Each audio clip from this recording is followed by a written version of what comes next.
セリフ、それで逃げるのね。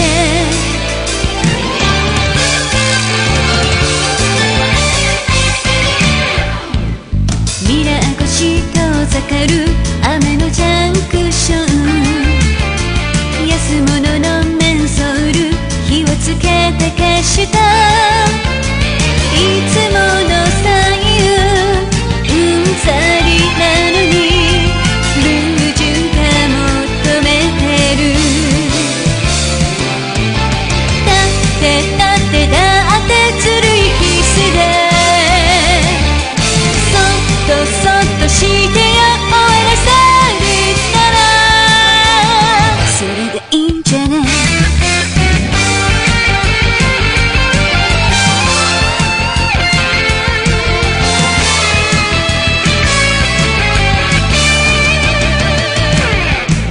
また道に迷ったの雨のジャンクション、油断禁止でしょ、帰れないでしょう。無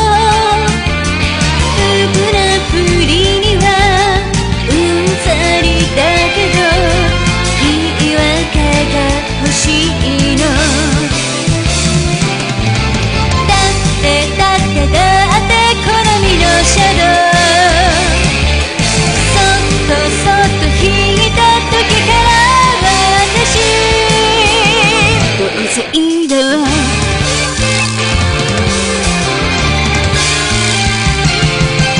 遊びじゃないの決めてみせてよ。野暮な気まずリフまたね逃げるの